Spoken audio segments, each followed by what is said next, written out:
Oi família, tudo bem? Veja só, eu quero trazer um texto rápido aqui que está em Mateus capítulo 5, versículo do 13 ao 14.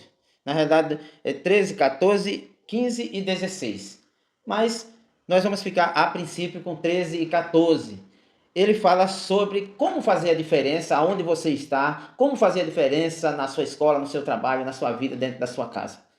E a palavra de Deus diz assim: vocês são sal para a humanidade, mas se o sal perde o gosto, deixa de ser sal e não serve para mais nada.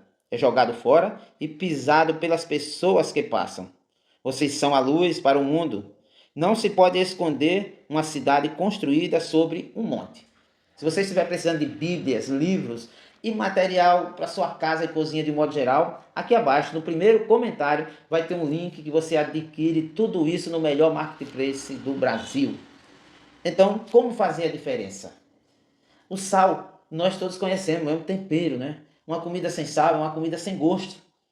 Mas nós temos que ter um tempero. Nós não podemos ser insosso e nem salgado demais. Lá no seu trabalho, como é que você é? Você é insosso ou você é salgado? Ou você é normal, tem um tempero bom? Você é uma pessoa que não é fofoqueiro?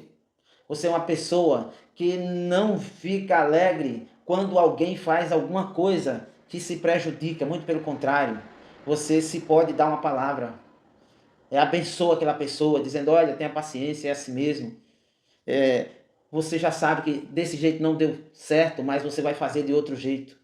A palavra de Deus diz que a gente não deve folgar com a tristeza dos outros, com o erro dos outros. A gente deve aconselhar, a gente deve abençoar, a gente deve entender que naquele momento é um momento de fraqueza e de necessidade que aquela pessoa está tendo de cada um de nós. Nós temos que ser esse tempero, esse sal. Agora, se a gente deixa de ser sal, aí já era.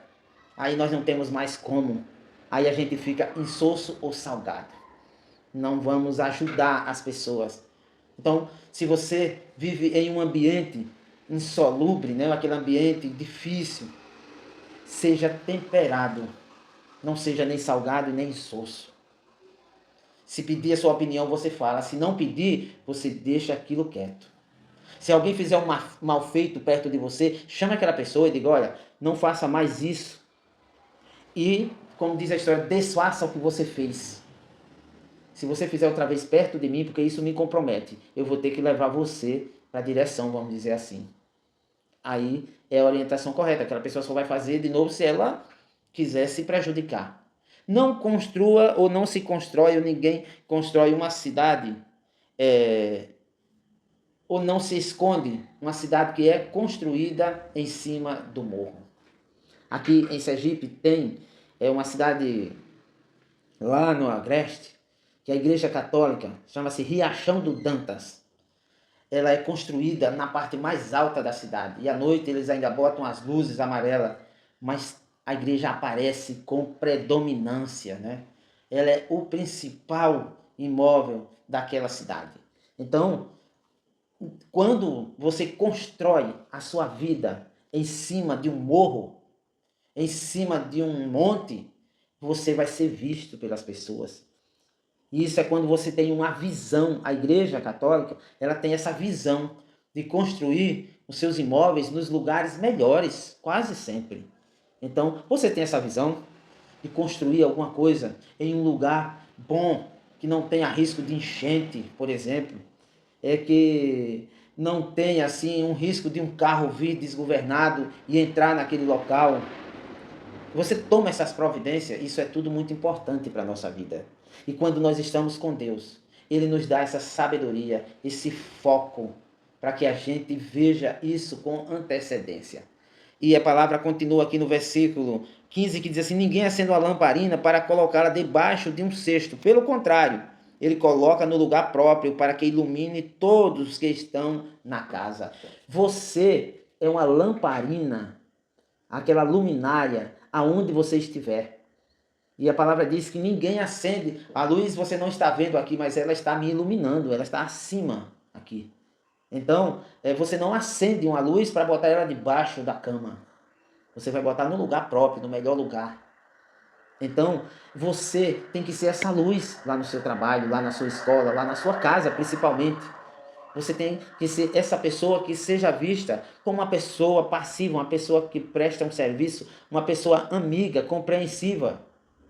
É isso que Deus quer da nossa vida, da sua vida.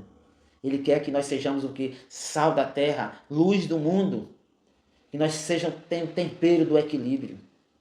E para a gente finalizar o versículo 16 de Mateus capítulo 5, versículo do 13 ao 16, diz assim: E assim também a luz de vocês deve brilhar, para que os outros vejam as coisas boas que vocês fazem e louve o Pai de vocês que está no céu. Veja só, você só faz as coisas boas porque você é um filho de Deus. Não é porque você é bom, porque bom é Deus. E isso está nos orientando para que a gente não se engrandeça, para que a gente não cresça esse ego dentro de nós. Deus quer que a gente tenha simplicidade.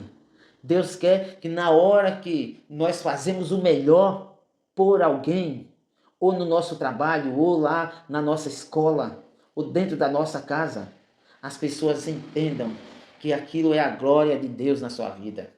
Está dizendo aqui, os outros vejam, para que os outros vejam as coisas boas que você faz, louvem a Deus, o Pai de vocês que está nos céus. Toda vez que você vê alguém fazer algo de bom, diga muito obrigado para essa pessoa, parabéns, parabéns, mas não esqueça de dizer assim, muito obrigado, meu Deus, pela vida daquela pessoa. Agradeça a Deus pela bênção que aquela pessoa é. Então, faça a diferença onde você estiver. Seja luz, seja sal. Um abraço, Deus abençoe e até a próxima, se Deus quiser. Tchau.